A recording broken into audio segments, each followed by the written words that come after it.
এখানে বলেছে ত্রিভুজ এ বি সি এবং ত্রিভুজ ডিইএফ সদৃশ, অর্থাৎ এ বি সি ত্রিভুজ আর ডিইএফ ত্রিভুজ সদৃশ।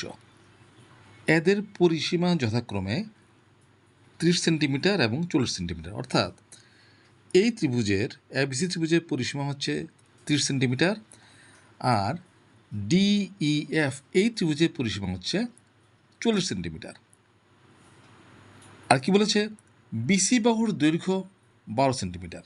এই যে এই ছোটো ত্রিভুজটার বিসি বাহুর দৈর্ঘ্য বলেছে 12 সেন্টিমিটার হলে ইএফ বাহুর দৈর্ঘ্য কত, এই যে ইএফ এটার দৈর্ঘ্য কত এটা বের করতে বলেছে। আচ্ছা, তাহলে আমি একটু বুঝিয়ে নিই যে সদৃশ কোণী ত্রিভুজ বলতে আমরা কী বুঝি। যদি একটা ত্রিভুজের 3টা কোণ আর একটা ত্রিভুজের 3টা কোণের সমান হয় তাহলে ত্রিভুজ দুটোকে আমরা কী বলি পরস্পর সদৃশ ত্রিভুজ বলি। এখন দুটো ত্রিভুজ যদি সদৃশ হয় তাহলে তাদের অনুরূপ বাহুর অনুপাতগুলি সবসময় কী হবে, সমান হবে। এখন অনুরূপ বাহু মানে কি, সমান সমান কোণের বিপরীত বাহুকে বলে অনুরূপ বাহু। কীরকম, যদি সি কোণটা এফ কোণের সমান হয় তাহলে সি কোণের বিপরীত বাহু কত, সি কোণের বিপরীত বাহু কত, এ বি। আর এফ কোণের বিপরীত বাহু কত, ডিই। এই দুটোর অনুপাত কী হবে, সমান হবে। এরকমভাবে সবগুলো সমান সমান কোণের বিপরীত যে বাহুগুলো তাদের অনুপাত কী হবে, সমান হবে। তো এখান থেকে আমার অঙ্কটা শুরু করতে হবে। আচ্ছা, কীভাবে শুরু করব লক্ষ্য করো। এখানে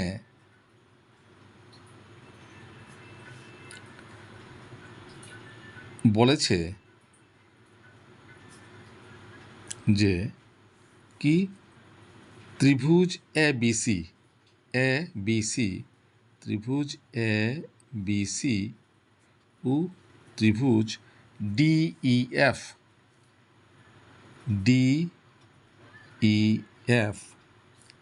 সদৃশ। যেহেতু দুটো ত্রিভুজ সদৃশ তাহলে তাদের বাহুর অনুপাতগুলি কী সমান হবে। তাহলে সি কোণটা এফ কোণের সমান, এ কোণটা ডি কোণের সমান, বি কোণটা ই কোণের সমান। যদিও এটা বলা হয়নি কিন্তু ছবিটা যা দেওয়া আছে সেই অনুযায়ী এটাকে আমরা সেভাবেই ধরতে হবে, ঠিক আছে। তো সি কোণের বিপরীত বাহু কত, এ বি। তখন আমরা লিখতে পারি এ বি বাই সিটা কার সমান, এফ কোণের সমান, তার বিপরীত বাহু কত, DE. A B by DE, এই দুটো বাহুর অনুপাত সমান হবে কার, এরপর দেখো ছোট ত্রিভুজের এই যে এ কোণটা তার বিপরীত বাহু কত, এ কোণের বিপরীত বাহু হচ্ছে বিসি। তাহলে বিসি বাই এ কোণটা কার সমান, ডি কোণের সমান, তার বিপরীত বাহু কত, ইএফ। সমান হবে ইজ ইকুয়াল টু, আর বাকি রইল কি, আর বাকি রইল কোন কোণ, বি কোণ। এই যে বি কোণ, এই বি কোণের বিপরীত বাহু কত, সিএ। বি কোণটা কার সমান, ই কোণের সমান, ই কোণের বিপরীত বাহু কত, ডিএফ বা এফডি, এফডি, ঠিক আছে। আচ্ছা, ইমপ্লাইজ দ্যাট, এখান থেকে আমরা একটা জিনিস লিখতে পারি, A B by DE is equal to BC by EF is equal to CA by F D is equal to, এখানে উপরের যে বাহুর দৈর্ঘ্যগুলো দেওয়া আছে এই তিনটার যোগফল ডিভাইডেড বাই নিচে যে বাহু তিনটা দেওয়া আছে তিনটার যোগফল তাদের অনুপাতের সমান হবে। অর্থাৎ এটাকে আমরা এভাবে লিখতে পারি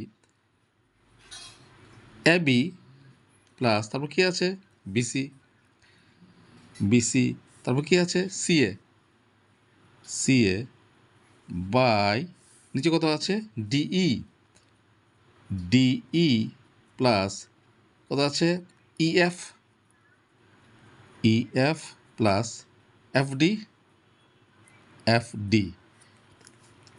এই প্রক্রিয়াটাকে বলে সংযোজন প্রক্রিয়া।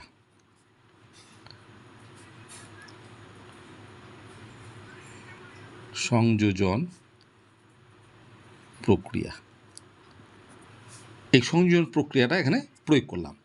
ব্যাপারটা কীরকম আমি একটু বুঝিয়ে দিচ্ছি, যাদের বুঝতে একটু অসুবিধা হয় অঙ্ক তাদের ক্ষেত্রে আমি একটু ছোট করে বুঝিয়ে দিচ্ছি। যদি এরকম তিনটে অনুপাত থাকে A by B is equal to C by D is equal to E by F, এটাকে আমরা এভাবে লিখতে পারি উপরে সবগুলো যোগ অর্থাৎ A plus C plus E divided by নিচের সবগুলো যোগ B plus D plus F করলে তাদের অনুপাত, এটার যে অনুপাতের মান যা হবে এটারও তাই হবে, এটারও তাই হবে, এটারও তাই হবে, অর্থাৎ অনুপাতের মানের কোনো হেরফের হবে না। এটাকে বলে সংযোজন প্রক্রিয়া। এবং কথা হলো এই সংযোজন প্রক্রিয়াটা কেন প্রয়োগ করলাম খুব সহজভাবে তোমরা বুঝতে পারবে। লক্ষ্য করো এটা যেমন আছে এমন থাক এ বি বাই ডিই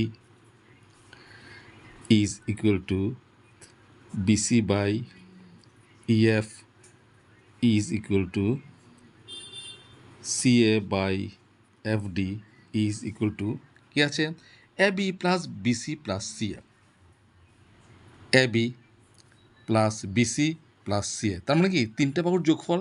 তা ত্রিভুজের তিনটে বাহুর যোগফল মানে কি ত্রিভুজের পরিসীমা। তার মানে আমার পরিসীমা দেওয়া আছে প্রশ্নে, এই যে তাদের পরিসীমা যথাক্রমে কত 30 সেন্টিমিটার এবং 40 সেন্টিমিটার। অর্থাৎ এই ত্রিভুজের পরিসীমা দেওয়া আছে কত 30 সেন্টিমিটার, আর এই ত্রিভুজের পরিসীমা দেওয়া আছে প্রশ্নে দেওয়া আছে ইজ ইকুয়াল টু 40 সেন্টিমিটার। তাহলে এখান থেকে সংযোজন প্রক্রিয়া দ্বারা আমরা কী বের করলাম তিনটে বাহুর যোগফল A B plus BC plus CA, তিনটে বাহুর যোগফল তার মানে এ বিসি ত্রিভুজের পরিসীমা। তাহলে লিখতে পারি ত্রিভুজ এ বিসি এর পরিসীমা বাই নিচে কত আছে DE plus EF plus FD, DE plus EF plus FD তার মানে ত্রিভুজ ডিইএফ এর পরিসীমা, ত্রিভুজ ডিইএফ এর পরিসীমা। দেখো খুব সুন্দর কীভাবে অঙ্কটা চলে এলো একদম। আচ্ছা এখন দেখো এখানে এই একটা অনুপাত আছে, এটা আছে, এটা আছে, যে অনুপাতগুলো আমার কাজে লাগবে সেগুলি আমার ব্যবহার করব, বাকিগুলো ব্যবহার করব না। কী দেওয়া আছে বিসি বাহুর দৈর্ঘ্য 12, এই যে বিসি অর্থাৎ এটা দেওয়া আছে। কি বের করতে বলেছে ইএফ বাহুর দৈর্ঘ্য কত, এই যে ইএফ এটা বের করতে হবে, ঠিক আছে। তাহলে আর পরিসীমা দেওয়া আছে, তাহলে আমি এ দুটো আমি এই এ বি বাই ডি এটা ব্যবহার করার দরকার নেই। তারপর সিএ বাই এফ ডি এটাও ব্যবহার করার দরকার নেই। আমি ব্যবহার করব কোনটা এই মাঝখানেরটা, এটা ইজ ইকুয়াল টু কত এটা। তাহলে এখান থেকে আমরা লিখতে পারি সুতরাং BC by EF is equal to ত্রিভুজ এ বিসি এর পরিসীমা দেওয়া আছে, এই যে এ বি সি তার পরিসীমা 30 সেন্টিমিটার মানে 30 বাই ডিইএফ তার পরিসীমা কত এটা দেওয়া আছে 40 সেন্টিমিটার মানে 40 और বিসি এই যে বিসি তার মান দেওয়া আছে কত 12 by EF is equal to 0 কাটা 3/4